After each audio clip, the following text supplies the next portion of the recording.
I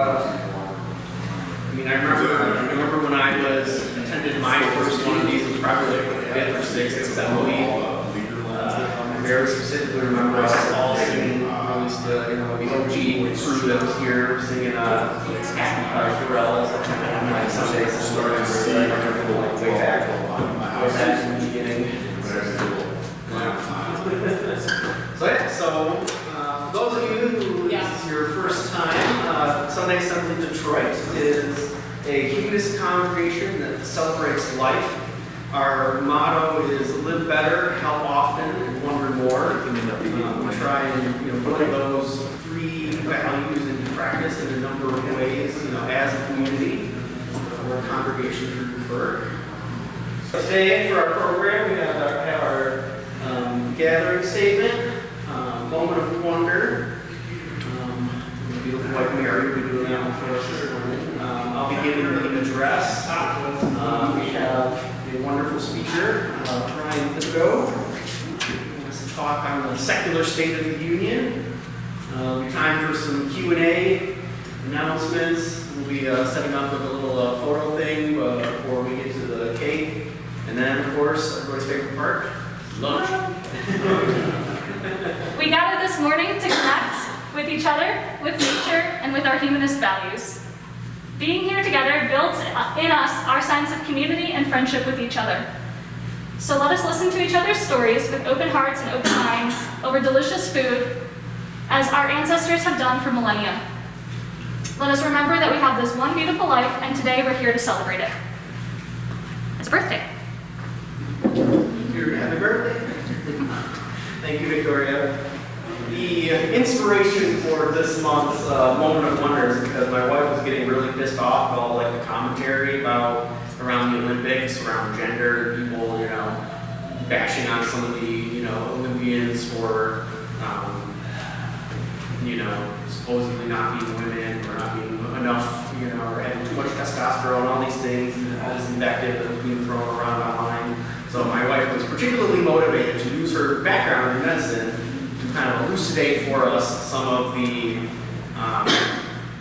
interesting science behind how we develop our sex and our gender. There's it's really, really fascinating when you really get into the biology, microbiology, and the chemistry of how people develop over their lifespan. She'll tell you more about it when she gets to the room. So without further ado, I would like to now welcome my wife Mary Bokinski up to the stage for a moment of wonder. Okay. For those of you who don't know me, I'm Mary Bokinski. I am a nurse anesthetist, and I have a master's degree in anesthesia. Part of my degree involved study of embryology and genetics, and ever since then I've had a special interest in biology and how our physical development can really affect every part of our lives. So today I want to take a look at how our biology can inform sex and later on more inform our feeling of gender and how it's different for everybody really. Here we go. Some definitions first. Today we're going to be looking at sex specifically. So sex is generally considered male and female. Most commonly the sex chromosomes refer to XX for female or XY for male. And then gender is a lot more all-encompassing. It's the individual self. Biology comes into gender, it's one of kind of an amalgamation of physical sex and sexual characteristics, one's upbringing and environment, and then one's individual experiences. So gender's a lot to get into with a moment of wonder, so we're going to look specifically at sex today. So, I love the robots too. This is PowerPoint popped up with these. I typed in sex and they popped up with these robots. I'm like, interesting, okay. Of X and XY, okay. So sex, is it as simple as X and XY? Are we all robots? No, we are not all the same. We all know there are exceptions to biology. There are chromosomal differences and chromosomal, what we would call defects, but I like to think of them as features, which can give rise to certain conditions, can give rise to disease processes that we have to deal with, and really shape ourselves. What a lot of people don't know or don't realize, maybe not a lot of people in this room, but a lot of people don't know or don't realize is that a number of chromosomal anomalies can affect the sex chromosomes, X and Y. And this can affect a person's appearance, their outward appearance, their appearance of their genitalia at birth, so what they're assigned as male or female, and can affect their sex-related development as they age. Meaning someone may be assigned a certain gender at birth and then develop differently as they age. There are a lot of different scenarios that can basically cloud this definition of XX as the female robot and XY as the male robot. So these are called disorders of sexual development in the medical field. Medical professionals, a lot of the term that you might hear that I wanted to address is that we used to use the term intersex for people who may not be defined as one sex or the other. This is kind of falling out of favor. At least where I work, if we have a baby that comes in with ambiguous genitalia or ambiguous sex, we refer to them just as that, as ambiguous genitalia. And then there's kind of this process that goes on, I thought this was interesting, where we get genetics involved, they test the baby's genome, and then there's a lot of counseling that goes on with the parents at trying to decide, like, okay, are we going to gender this baby? Are we going to pick a name that's gender specific? Or are we going to see how they develop? And are we going to give them hormones to make them one gender or the other? Or, again, just see how they naturally develop? So it's kind of a process that if you haven't gone through it, you might not realize how much counseling is involved and how much this decision could be made for you when you're born or made later on in life. So let's look at some of the common conditions that can affect sex or sexual development. Just to look at a couple of them today. There are a lot of them. We're not going to go over all of them. First one that I find interesting is androgen insensitivity syndrome. So these people are genetically male. They have XY chromosomes. They do have female outward genitalia, and they're usually assigned female at birth. This is relatively rare. It's 1 out of every 99,000 male babies, so again, relatively uncommon. But in AIS, there's an abnormal gene on the X chromosome that makes it so the body cannot produce androgen receptors. So this great molecule in the middle that kind of got cut off, that's testosterone. You may still have testosterone circulating in your system, but basically your body tissues cannot respond to the testosterone. So you develop as a female. There are different degrees. Sometimes you have partial AIS and you'll end up with some male characteristics, but more often than not, these individuals are infertile and generally considered female, if you look at them from an outward perspective. Another interesting one, congenital adrenal hyperplasia. For people who don't know, your adrenal glands sit right on top of your kidneys. They're very important in secreting a lot of hormones, including your sex hormones. And in this condition, the adrenal glands are malformed, and they either partially secrete or do not secrete sex hormones at all, which would then affect your development. They may be assigned female at birth or assigned male at birth, which is what AFAB or AIAB stand for, assigned female at birth, assigned male at birth, for people who don't know. And then this is a little bit more common than the last one. 1 in every 10,000 to 15,000 people have this condition. There you go. You may undergo puberty earlier, undergo rapid growth, and may be infertile along with other various symptoms because remember the adrenal glands secrete a lot of other hormones that affect other body systems as well. Finally, these ones are kind of considered the classic disorders of sex development, Klinefelter's, Fire, and Turner syndromes. In Klinefelter, you have the child or the person has XXY chromosomes. They have an extra chromosome. This is actually pretty common. It occurs in 1 in 600 people. Many people don't know they have this. They're usually assigned male at birth. And then what happens is they may have some non-traditional male development and go in to get tested and find out incidentally later in life that, oh, I have this extra X chromosome that we have to deal with. So there's a lot of different things. They can end up with weaker bone tissue or they're increased risk for blood clots. So, but it's possible that you know somebody in your life that might have this condition. It's pretty common. Swyer syndrome. These individuals have XY chromosomes.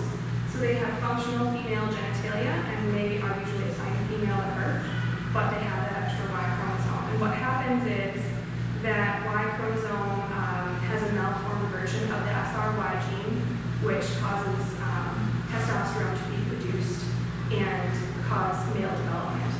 Since they cannot produce testosterone, they develop as female. This occurs in 1 in every 80,000 births. So again, not as common as Klinefelter, but still happens. And then finally, Turner syndrome is kind of my personal favorite. We see a lot of babies coming with Turner syndrome. I work in pediatrics, which is why I talk about babies a lot. But Turner syndrome, they either have one X chromosome or a pair of X's, with one being underdeveloped or missing parts of the chromosome. The interesting part, so these babies will present as being assigned female at birth, but they'll definitely have issues with lifelong health issues affecting their growth and development. The interesting thing about this one is you can have something called mosaic Turner syndrome, where some of your cells in your body will have the single X chromosome, while others will have the standard double X chromosomes. So it really just depends on where these chromosomes appear, the types of symptoms that you're going to have. So, anyway, that's a little look into biology of sex and how it affects our growth and development. Hope people learn something today. Over to the address. So for those of you that don't know me, my name is Joe Wilkinski. I'm the current president of Sunday Assembly Detroit. For our address this month, Austin challenged me to think back to over the last 10 years of our organization, think about, I wanted to start off by thanking all of our leadership, current and past, who helped get us to the point we are today. I know we've been through about 3 cohorts of leadership so far, according to my understanding of our oral history. So we have a lot of people to be thankful for, a lot of other organizations that have helped us get to where we are. Some of the groups like the Michigan Atheists, were a lot of the founding members of Sunday Assembly were from that group, like a group that broke off from them, helped us, not broke off, but kind of started a new format, I guess, if you will. So they were, Susan Walsh in particular, I remember being kind of like the first leader of our group. But I had some musings, I guess I wanted to get into, challenge us for the next 10 years of our existence. So we've been growing, as you can see, your wonderful donations, all of our current donors who've been contributing to Sunday Assembly. We have, we got some fancy new technology. We've been upgrading our capacity in terms of the website and stuff like that. Going forward, one of our big goals for the next 10 years is we kind of want to bring back a little bit of that magic from the original format of Sunday Assembly and hopefully get some more like the musical content that we used to have. Because being from Detroit, I feel like it is a natural starting point for us because of how, the rich musical tapestry that is, that we have here in Detroit. My uncle, when I was a kid, always used to tell me about how he got to play with Wayne Kramer. I don't know if anybody knows who the MC5 are, but does anybody want to kick out the fucking jams tonight? Yeah, he always used to tell me stories about playing with him and how they were like a big, institution in the Detroit area. So I'd love to be able to bring some of that energy, some of that MC5 energy, in our little way here to this conversation, our congregation, or also, transition, kind of like in a humanist way, bring a little bit of that rock and roll into the stage of Sunday Assembly Detroit.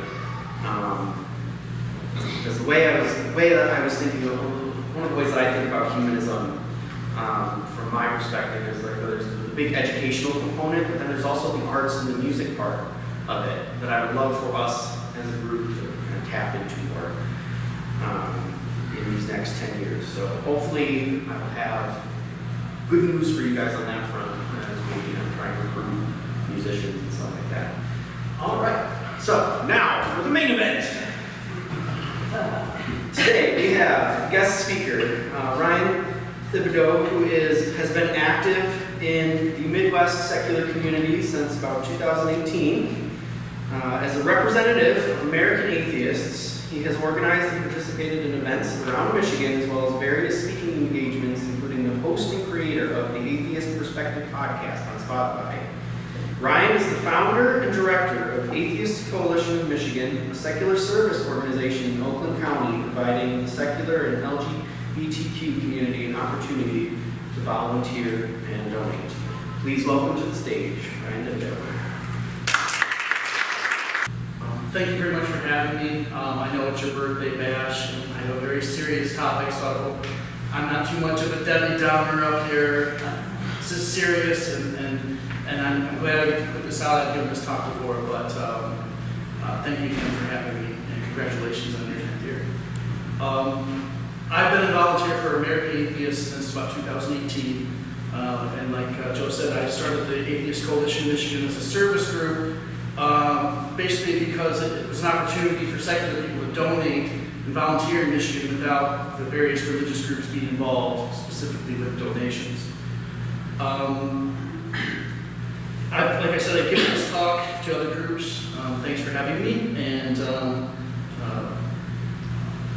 originally, this whole report was live streamed. And if you go to our website, AmericanAtheist.org, you can actually watch this for yourself. And I'm giving credit to the people that actually came up with all the slides and did all the work on this. And us volunteers in each state do our best to try to convey this to the local groups. Okay, but this is the brains behind all of this. I have to give them credit, definitely. So if you are interested in seeing this for yourself, Allison Gill gives a wonderful presentation of all of this.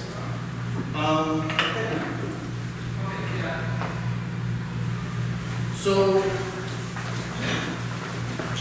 this report, American Atheists, we identified 4 areas of public policy for each state that affect religious equality. So you're asking why? Why are these atheist issues? Well, we asked our members, did any of you take the secular survey that was online a few years ago? We took a lot of data from that. We had over 34,000 atheists and non-religious people give us information. So the top 3, number 1, maintaining our public schools, secular public schools. Number 2, opposing religious exemption that allows for discrimination. And number 3, protecting access to abortion and contraception. Those were the 3 biggest things that our members said. All 3 of those things right now are under threat by Christian nationalism. I'm pretty sure everyone's aware of that. The ascendancy of Christian nationalism, it affects us all. It affects secular people, the LGBTQ community, our loved ones, and it also affects religious people that agree with us on the importance of the separation of church and state issues. Religious intrusions into public policy put health and safety of everyone at risk. To defend our shared values, it's important for us to push back against religious coercion in all areas of public policy. After the Supreme Court decisions in 2022 relating to school prayer, abortion, and vouchers, we are seeing a lot of impact from those decisions. In 2023, there was a record number of bills attacking civil rights. A well-funded network of religious lobbying groups succeeded in proliferating harmful bills and disseminating civil rights protections. I'll give you just a source of the scale. Okay? A very large amount of negative bills, as you can see. Many will not pass, which is lucky, but many of them are fringe, and a lot of advocacy groups stand against that. But we're seeing an increase in that. What was fringe a few years ago is now more popular. Now these fringe bills they're trying to outdo themselves. Just look at Florida. They're already trying to pass a new abortion bill, but the first one they passed hadn't even gone through yet. It's who can be more extreme. So we're seeing a lot of those negative bills. We're seeing some positive, but a flood of anti-abortion bills, a flood of anti-trans bills. In fact, the largest wave of anti-trans bills we have ever seen in history. And anti-public school bills. So what we're tracking is, in the scorecard that you'll see, it identifies 4 areas of public policy that in each state that affect religious equality: constitutional and non-discrimination protections, education and youth, health care and wellness, and special privilege for religion. And each state, we didn't give a scorecard as the best and lowest. We grouped them into 3, basically 3 general areas. One being the strongest, then we have basic separation, and then the lowest being religious exemptions that undermine equality. And I'll show you a little bit when we get to the report here. So, 1996, I joined the military. I was in the U.S. Army, and I was getting shipped. I got to South Carolina for basic training. My first time in South Carolina. So while I was in processing, got the civilian worker, the lady came up and she was going through all my paperwork, all the things to do. She says, religion. Smile on her face. She says, what's your religion? And I said, oh, I'm an atheist. And her look instantly changed to this look of just pure disgust. Which, I was at basic training, I was used to that look of disgust anyway, because that's how they look at you. But I just kind of, all right, whatever. So then I go to actual basic training on the process, and I get my ID tags. I notice my ID tag says no religious preference, which is much different than saying atheist. Well, here in basic, no one's going to listen to your complaints anyway, so I just let it go. And fast forward about 3 years, I was getting ready to ship to Bosnia with the 10th Mountain Division. So they have to go through that all again. But this time it was a guy that I knew from my battalion. So he had the paperwork, and I said, hey, listen, why? Well, I told them atheists in basic training, why would they put no religious preference? Is that something you guys do? And he looks at me and says, no, snatches that paper from looks, and then gives me the biggest eye roll and says, that's South Carolina for you. And that was it. So I thought we'd start with South Carolina and look at their scorecard. Now the key might be a little hard to see. Let's see if I can get to it. It's at the bottom. Somewhere at the bottom of the key. No. Well, if it's a green triangle that's solid, that means there is a positive law in place. If it's an empty green triangle, it says that there's nothing in place. If there's a solid red triangle, that means there's something very negative in place. And if it's an empty red triangle, that means that they do not have that yet. Okay? So look at all the red triangles of South Carolina. It's not a friendly place for the LGBTQ community. And as you can see, they've got a lot of things. And like I said, if you go to Atheist, our website, you can look at all this yourself. You can look at every state's scorecard and see how well or how bad they did. So let's go to, there we go. And you can see they actually have a law for Bible class. They actually have the vouchers tax, and they also have release time laws, which we'll talk about in a little bit. All right, so let's look at Michigan. Michigan is considered a basic separation of religion and government. Not the best, not the worst, kind of in the middle. We still have a lot of work to do. If you're looking at the positive protections, we have a lot of positive things in place. We have a child marriage act in place. We have conversion therapy, non-discrimination laws.